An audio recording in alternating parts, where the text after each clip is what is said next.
On va passer au débat de ce club consacré aux réfugiés ukrainiens. Et d'abord, Alex, les chiffres avec vous sur ces réfugiés ukrainiens en France. Oui, Ariane, alors d'abord, ce qu'on peut dire, c'est qu'à la fin septembre, on comptait 107 000 réfugiés ukrainiens sur le territoire français, selon les chiffres de l'OFII, dont 18 500 enfants scolarisés dans nos écoles. Depuis le début du conflit fin février, ce qu'il faut noter aussi, c'est que 10 000 réfugiés ukrainiens ont quitté la France pour revenir dans leur pays. Ils ont fui la guerre fin février, mais ils souhaitaient revenir rapidement en Ukraine. Et sur notre territoire, si on fait des comparaisons entre les régions, eh bien on peut dire que l'Île-de-France et la région PACA sont les deux régions qui accueillent le plus de réfugiés ukrainiens. Mais après, il y a une répartition assez équitable entre les différents territoires. À l'échelle européenne, c'est différent. La France n'est pas du tout le pays de l'Union européenne qui accueille le plus de réfugiés ukrainiens. Si on regarde la répartition en Europe, au mois d'août dernier, eh bien, la Pologne voisine de l'Ukraine arrive en tête. L'Allemagne, en deuxième position, est aux alentours d'1 million de réfugiés ukrainiens accueillis devant la République tchèque. La France arrive derrière l'Italie et le Royaume-Uni aux alentours de cette barre des 100 000 réfugiés. Et Alex, pourtant, des pays de l'Union européenne accordent la même protection à tous les réfugiés ukrainiens. Et oui, en France, comme dans le reste des pays de l'Union européenne, eh bien, les réfugiés ukrainiens bénéficient de ce qu'on appelle le statut de protection temporaire de l'Union européenne. Il est valable 1 an, il peut être prolongé par la suite. Et ce statut, il donne droit de séjour, accès au marché du travail, aux aides médicales et sociales, droit au logement. Et les mineurs non accompagnés bénéficient d'une tutelle légale et ont accès à l'éducation. Notez qu'en France, eh bien, l'allocation de demandeur d'asile est aussi versée à ces réfugiés ukrainiens. C'est environ 1 000 € quand on a un enfant à charge, même si juridiquement, ces réfugiés ukrainiens n'ont pas le statut de demandeur d'asile. Merci Alex pour ces chiffres. Et pour ce point, Didier Lesky, est-ce que le flux de réfugiés est constant depuis 8 mois ? Alors non, il n'est pas constant, il est en forte diminution depuis maintenant plusieurs semaines, si ce n'est même plusieurs mois. Disons que depuis juillet, on a une baisse très forte avec des retours et parfois même des allers-retours. Hein. La volonté des Ukrainiennes, puisqu'en réalité il faut d'abord parler d'Ukrainiennes avec des enfants pour beaucoup, c'est de rester dans les pays les plus proches de l'Ukraine, avoir des contacts avec les hommes qui se battent courageusement en Ukraine. Et donc c'est ça la situation. C'est pour ça que les pays comme la Pologne ont un taux de présence qui est beaucoup plus fort. C'est pas qu'on refuse d'accueillir, c'est que les personnes préfèrent rester dans les pays limitrophes. Du reste, on a essayé d'inciter des personnes qui étaient en Moldavie à venir en France, et ça n'a pas marché parce que les gens ne souhaitent pas s'éloigner, en particulier quand il n'y a pas au préalable, comme c'était le cas au Portugal, en Espagne ou en Italie, des communautés ukrainiennes déjà importantes. La France n'était pas un pays d'accueil massif des Ukrainiens avant le 24 février de cette année. Irina Mitrichine, vous qui évidemment les connaissez bien, ces réfugiés ukrainiens, est-ce que c'est le même profil de réfugiés qu'on voit depuis 8 mois ou est-ce que le profil a changé ? D'abord, c'était des femmes et des enfants. Il y avait aussi une forte régionalisation, c'est-à-dire que les gens venaient des territoires les plus touchés, directement menacés par la guerre. Ensuite, ça s'est réparti un petit peu sur les territoires, mais on voit effectivement plutôt des femmes et des enfants, sachant que les hommes sont au front et parfois il y a effectivement des retours pour voir la famille, mais donc c'est plutôt une migration familiale et donc c'est surtout pour mettre les femmes et les enfants à l'abri que les gens étaient partis et on voyait d'ailleurs quand dans les trains qui partaient, les hommes déposaient leur famille et repartaient. Donc c'est un profil très particulier. Et plus faible, dit Didier Lesky, un flux plus faible, comment ça s'explique ? Parce qu'au début, il y avait évidemment l'urgence et la surprise de la guerre, et qu'aujourd'hui, avec le temps long, ils quittent moins le pays, ils viennent moins en France. Qu'est-ce qui explique ça ? Alors, il y a eu d'abord une vraie vague de départ. Cet été, il y a eu plusieurs bus par jour qui partaient en Ukraine et qui ramenaient les gens. Dès que la situation s'est stabilisée plus ou moins, dès que l'urgence peut-être n'était plus là où les gens ont commencé à voir un peu plus clair, l'envie de retour, l'envie de retrouver leur famille était très forte. Et il faut savoir qu'aujourd'hui, les autorités, notamment pour la capitale, demandent que les gens restent à l'étranger le temps de l'hiver, demandent à ne pas rentrer en prévision de ce que pourrait être cette saison hivernale en Ukraine, compte tenu des fortes destructions déclenchées par la Russie depuis quelques semaines. Oui, on va évidemment en reparler. Attendez, Christophe Rouillon, vous qui êtes maire, combien vous avez accueilli, vous, de réfugiés dans votre commune? Comment ça s'est passé?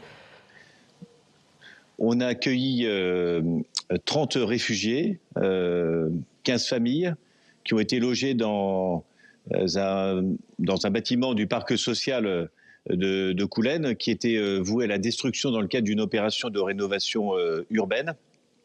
Et donc voilà, les réfugiés ukrainiens n'ont pas pris la place d'habitants de Coulennes, ce qui n'a pas créé non plus de perturbations, parce qu'on voit bien que parfois il y a une concurrence aussi, un ressenti défavorable. Et l'accueil des réfugiés ukrainiens s'est passé dans de très bonnes conditions. Voilà, nous avons accueilli les enfants dans les écoles, dans les centres de loisirs. Voilà, donc on a une trentaine pour une ville de 8000 habitants. On a une trentaine de réfugiés originaires d'Ukraine dans le parc social, dans le cadre d'un accompagnement par une association, par la Croix-Rouge. Et sinon, nous avons une demi-douzaine de personnes qui sont venues habiter, qui sont venues chez les habitants. Didier Lesky, comment ça se passe à leur arrivée de ces réfugiés ukrainiens? Comment ils sont accueillis? Comment ils sont intégrés? Quelles sont les aides? Alors, d'abord, je pense que le mot intégration n'est pas le bon mot. Voilà, on ne peut pas calquer la situation des Ukrainiens qui arrivent, des Ukrainiennes, des protégés temporaires, avec celle de demandeurs d'asile qui obtiennent le statut de réfugié et qui sont là pour longtemps. La particularité, et c'est sans doute pour ça aussi qu'il y a eu un élan de solidarité important, c'est que tout le monde espérait, et on espère encore, que le départ soit le plus court possible. Et c'est du reste l'état d'esprit des personnes qui sont là.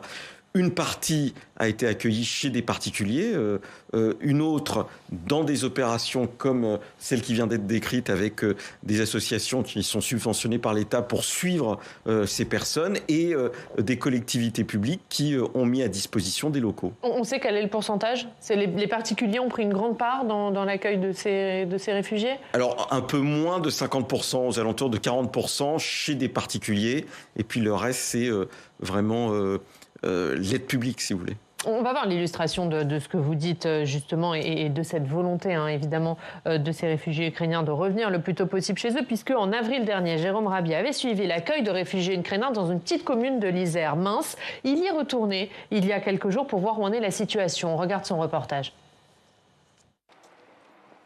Pierre Suzarini est un maire engagé.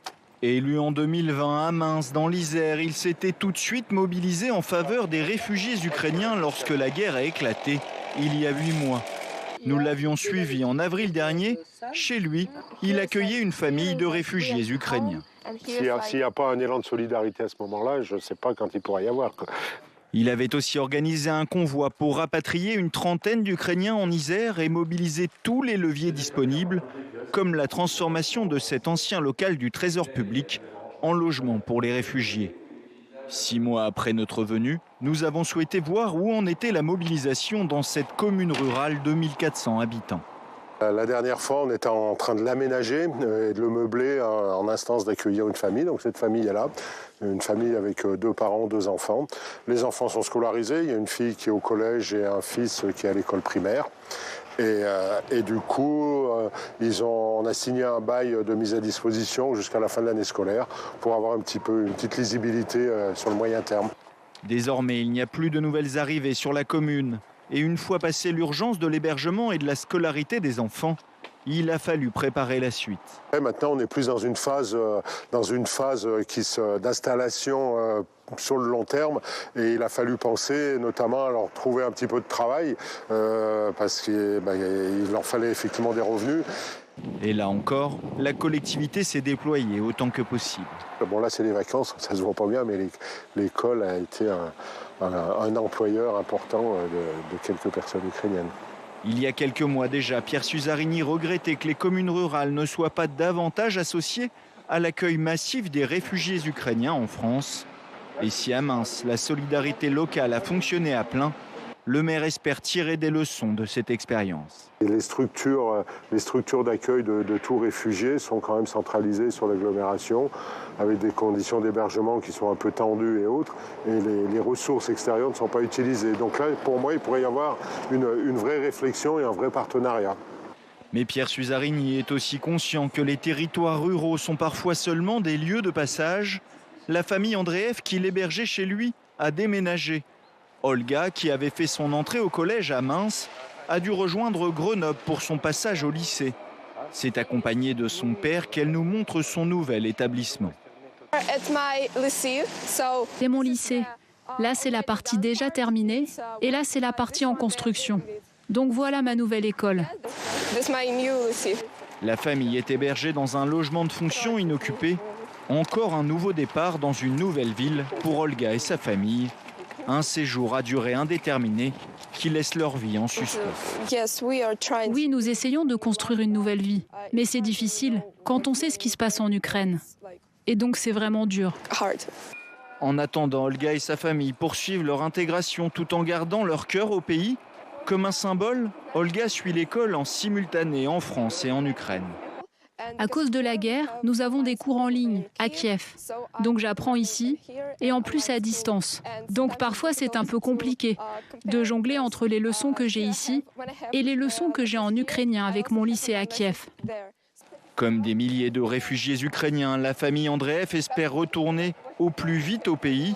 En attendant, ils maintiennent les liens avec tous ceux qui les ont accompagnés depuis leur arrivée et retournent régulièrement à Minsk chez Pierre Suzarigny et sa femme, où ils sont toujours accueillis à bras ouverts. Irina Mitrichin, on voit cet exemple en Isère avec cette famille qui s'est installée physiquement évidemment en France, mais on comprend leur cœur est toujours en Ukraine. Ça s'est passé comment l'installation de ces familles françaises, d'autant que ça dure dans le temps, ce qui n'était peut-être pas prévu au départ. Est-ce que ça a été facile pour elles de s'installer, de trouver un travail, de trouver une école pour leurs enfants ? Je pense qu'il y a énormément de cas de figure. Ce qui compte, c'est qu'il y avait une volonté de les accueillir. Et c'était là, on venait aussi bien des particuliers, des Français qui se sont mobilisés, qui se sont manifestés, et des collectivités. Bien sûr, une commune de Sainte-Menehould n'a pas les mêmes moyens qu'une commune de Paris, par exemple, la ville de Paris, par exemple.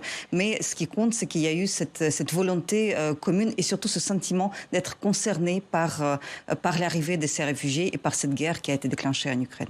Ça s'est bien passé, Didier Lesky, pour ces réfugiés. Alors, vous ne voulez pas parler d'intégration, vous avez raison, mais en tout cas, cette installation en France, puisqu'ils sont là pour plusieurs mois.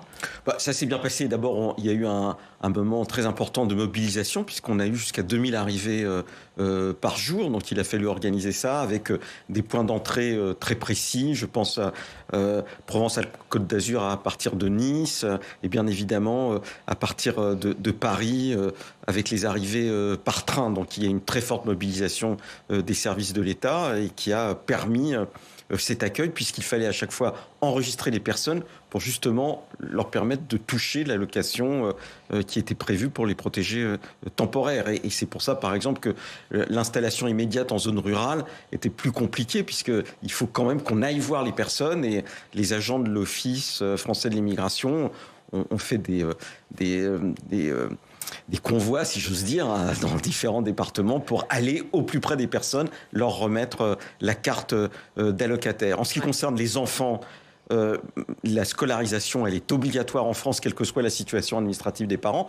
C'est notre législation depuis la fin du 19e siècle, et donc les enfants ont été progressivement scolarisés. Mais avec cette particularité qu'on voit bien partout, c'est qu'ils suivent un double cursus. Ils suivent le cursus français, et puis en même temps, ils sont en lien permanent avec les enseignants ukrainiens, qui peuvent même eux-mêmes être dans d'autres pays que l'Ukraine.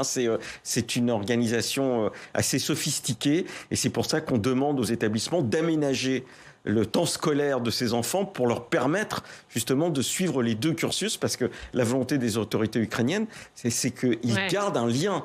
Et c'est pour ça que quand on parle d'intégration, il faut faire attention, parce que la volonté, c'est de garder le lien avec l'idée qu'il y a un retour, et du reste même, et qu'il y aura une reconstruction. Et on l'a vu, le double cursus suivi par cette jeune fille, à la fois en France et en Ukraine, ça a été compliqué, ça, à organiser ? Alors, il y a des établissements où c'est compliqué, parce que, si vous voulez, l'éducation nationale peut avoir ses règles, et l'idée, par exemple, qu'un élève n'assiste qu'à la moitié des heures de cours, parce qu'il a par ailleurs des heures de cours ukrainiens, ça peut parfois heurter. Mais enfin, progressivement, on y arrive, et puis il y a beaucoup de bénévolence, d'attention, et c'est ça qui est frappant. Mais cette attention, Et cette mobilisation, elle est justement liée, et il ne faut pas être dupe, au fait que tout le monde espérait et espère toujours que ça soit le plus court possible. Ouais, et Christophe Rouillon, je vous pose la question à un double titre, à la fois en tant que maire de Coulennes, mais aussi en tant que vice-président de l'Association des maires de France. Puisqu'on a vu ce maire accueillir chez lui les réfugiés ukrainiens, ce maire de Mins, dans l'Isère, il les a accueillis et dans le même temps, il dit qu'il regrette que les communes rurales n'aient pas été plus associées à l'accueil de ces réfugiés. Vous partagez ça ? Oui, ce ne sont pas simplement les communes rurales qui n'ont pas été suffisamment associées. Les communes urbaines sont également dans la même situation. Je suis maire d'une ville de banlieue. Les échanges avec l'État ont été forts au début de la crise. Nous avons d'ailleurs été reçus au ministère des Affaires étrangères par Jean-Yves Le Drian et puis un panel de représentants de l'État. Et depuis, je veux dire que c'est un peu silence radio. Ouais. Et on a du mal à voir quel est l'accompagnement possible. Et ce que je constate, c'est qu'il y a eu un élan massif de générosité dans le monde rural et qu'aujourd'hui, les familles, alors que la crise ukrainienne dure dans le temps, on voit les familles s'orienter plutôt vers les villes pour trouver des structures d'accueil peut-être plus importantes. Et souvent, elles s'orientent vers les villes de banlieue qui ont déjà le plus de difficultés financières et qui doivent supporter les frais. Alors qu'il reste encore marginal, il ne faut pas non plus exagérer la situation, mais si la situation devait durer, je pense que les communes de banlieue qui sont déjà très impactées par la crise énergétique en particulier risquent de devoir supporter des charges très difficiles. Donc voilà, on a besoin, je pense, d'un renforcement des liens avec l'État et puis peut-être aussi de préparer la prochaine étape parce que la question aujourd'hui, ce sera la question comment éviter un afflux supplémentaire de réfugiés s'il n'y a pas de reconstruction et de remise en route de l'État parce que aujourd'hui, il y a des régions d'Ukraine qui sont totalement inhabitables et c'est là qu'on va devoir, on en parlera peut-être rapidement, mais une action commune au niveau national et européen pour aider à la reconstruction de l'Ukraine, reconstruire les infrastructures d'eau, d'électricité, pour éviter une nouvelle vague d'immigration. Ça, c'est l'action en Ukraine, on va en parler, mais vous, maire, est-ce que vous demandez une aide supplémentaire de l'État ? Il y avait un fonds qui avait été décidé, je crois, de 300 millions d'euros. Pour l'instant, on n'en a pas vu la couleur. Par exemple, pour les aides à la cantine, c'est la commune qui s'en charge. Pour les centres de loisirs cet été, c'était également la commune qui s'en est chargée. L'aide alimentaire également. Voilà. Donc, heureusement, aujourd'hui, les familles ukrainiennes ont cette aide de l'État par l'aide aux réfugiés dans le cadre de la protection temporaire. Et d'ailleurs, ils ne nous demandent pas beaucoup. Je veux dire, ils vivent assez chichement. Ils ne sont pas dans la demande. Et beaucoup de familles travaillent. Donc aujourd'hui, on n'est pas vraiment sollicité, mais on a quand même des dépenses qu'il faut couvrir et qui aujourd'hui ne sont pas couvertes par une aide de l'État. Et de quoi vivent-ils les réfugiés ukrainiens aujourd'hui, Didier Lesky ? Et combien coûte à la France l'accueil de ces réfugiés ukrainiens ? Alors combien coûte à la France ? Ça, on peut savoir. La somme globale, je ne peux pas la voir l'allocation, comme ça. En tout cas, vous nous avez parlé d'une allocation. Oui, tout à l'heure, ça vous avez un chiffre. L'allocation, actuellement, on verse aux alentours de 27 ou entre 27 et 30 millions par mois aux familles ukrainiennes à travers l'allocation qui est l'équivalent de l'allocation pour demandeurs d'asile. En ce qui concerne la reconstruction, vous avez vu que le président de la République annonce une réunion le 13 décembre avec les partenaires européens justement pour réfléchir à la reconstruction de l'Ukraine et pour mobiliser les personnes. Après, il y a des aides à travers le financement des associations. Les associations sont subventionnées pour suivre les personnes et on a aussi eu la distribution de tickets alimentaires par le biais de la Croix-Rouge. Donc il y a des choses diverses qui se font. Voilà combien ça coûte à l'ensemble. Je crois qu'en réalité, personne n'estimait qu'il fallait avoir une gestion comptable de la chose. Donc les choses continuent et après, localement, c'est autour des préfets que doivent se faire les concertations, puisque c'est le préfet qui est le représentant de l'État dans les départements. Un mot, Christophe Rouillon, vous voulez intervenir là-dessus ?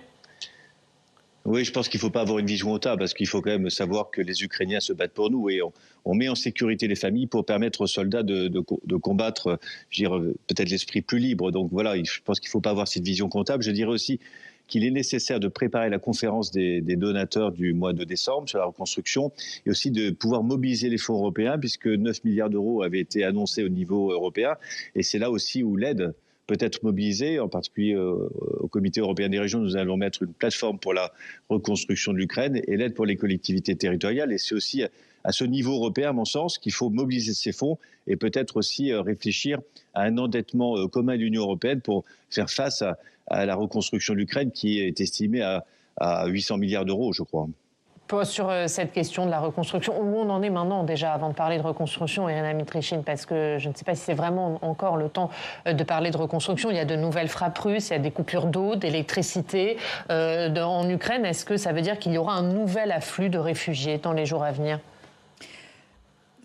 La première condition, c'est quand même l'arrêt de la guerre. Donc, et la reconstruction, on évalue maintenant les besoins. On voit que ces besoins vont croissant. Et on constate en même temps la volonté des Ukrainiens de garder la normalité. C'est-à-dire que dès qu'une maison est bombardée, dès qu'une maison a été détruite, ou donc je sais pas, une chaussée qui a été détruite, on voit que pratiquement le lendemain, les travaux commencent. Et donc, ce besoin de normalité, d'avoir des rues propres, d'avoir des maisons, des structures qui fonctionnent, c'est ce qui frappe aujourd'hui en Ukraine, de voir à quel point les Ukrainiens essayent telles les fourmis, de reconstruire et de colmater immédiatement tout ce qui a été détruit. C'est peut-être une façon de retrouver cette normalité qui permet aussi de tenir et de se dire on va refaire, mais aujourd'hui il faut que l'Ukraine puisse gagner cette guerre, parce que n'oublions pas que l'Ukraine n'a pas besoin de paix à tout prix, elle a aussi besoin de justice. Ouais, et on est évidemment frappé par la combativité des Ukrainiens, toujours 8 mois après.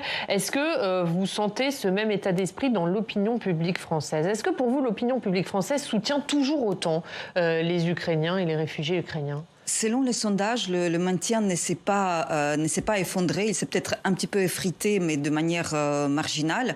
C'est normal. La guerre est là depuis plusieurs mois. Donc, on entre dans une espèce de routine. D'autres choses viennent s'ajouter à des préoccupations des Français, notamment la situation, enfin, la crise économique, les prix qui augmentent, etc., dont l'Ukraine n'est pas la guerre en Ukraine n'est pas la seule cause. Donc il y a d'autres questions qui entrent en jeu. Mais lorsqu'on pose la question sur le soutien, sur la nécessité de maintenir les sanctions, je crois qu'on reste toujours à des larges majorités en faveur de l'Ukraine. Oui, Didier Leschi là-dessus. Oui, je crois que, enfin, en tout cas, moi, je ne sens pas quelque chose qui serait profondément en recul en termes de solidarité. Et on peut dire même que l'Europe a fait une démonstration collective de soutien par rapport à un pays qui est à nos frontières. Et comme du reste, ça avait été un peu le cas au moment des guerres dans l'ex-Yougoslavie, où on avait vu l'arrivée de familles importantes. Je crois qu'il y a un sentiment européen dans l'adversité qui s'est exprimé et qu'on retrouve ici en France. Et du reste, vous avez pu noter qu'il y a peu de responsables politiques qui aujourd'hui osent dire qu'il ne faut pas soutenir l'Ukraine. Et vous vous préparez à accueillir un nouveau flux de réfugiés, à la fois avec ce qui se passe en Russie on n'en sait pas. Et avec l'hiver qui arrive aussi. On ne sait pas. C'est-à-dire que ce qui est frappant, c'est la volonté des Ukrainiens sur place de maintenir leur pays. C'est de ce point de vue-là, on a affaire à un pays qui existe vraiment et qui, du reste, dont le sentiment national s'est renforcé à travers l'agression. C'est ça et donc on ne sait pas trop. Et puis il ne faut pas oublier non plus que cet élément important et où la France n'est pas en première ligne, c'est que ce sont d'abord des femmes qui sont parties avec des enfants et que leur souhait est quand même de rester au plus près des hommes pour avoir des liens permanents avec eux. Or, comme la guerre n'est plus la même, je veux dire, on a bien évidemment les bombardements, mais le front est maintenant beaucoup plus loin des villes, et donc c'est plus facile de faire des allers-retours, et c'est plus facile de les faire à partir de la Pologne que de les faire à partir de la France. Et c'est pour ça que la France aujourd'hui n'est pas en première ligne en ce qui concerne l'accueil, mais par exemple l'Espagne qui avait beaucoup accueilli, il y a beaucoup de personnes qui sont parties d'Espagne, qui sont rentrées en Ukraine, et on ne voit pas actuellement de flux vers l'Espagne. Et donc, je pense qu'on ne sait pas, et on verra quel est l'impact de l'hiver. Mais c'est des zones où l'hiver peut être très dur. Donc un dernier mot, quand on voit ce chiffre du faible nombre de réfugiés ukrainiens accueillis en France, pour qu'on soit bien clair, c'est pas une question de politique de la France, c'est une question de volonté des réfugiés ukrainiens d'aller dans notre pays. Bien sûr, mais c'est le cas souvent, et c'est peu compris ou mal compris. On avait eu ce même type de débat avec les Syriens. Les Syriens ne souhaitaient pas venir en France, et c'est pour ça qu'il y en a peu qui sont arrivés. C'est pas parce qu'on ne voulait pas les accueillir, mais c'est la même chose pour l'Ukraine. Mais si demain il y a 100 000 Ukrainiens qui décident de nouveau, en plus, de venir. On s'adaptera et on se mobilisera pour le faire. Bon, on termine avec cette note d'espoir, d'optimisme. Merci beaucoup d'avoir été avec nous pour ce débat. On va regarder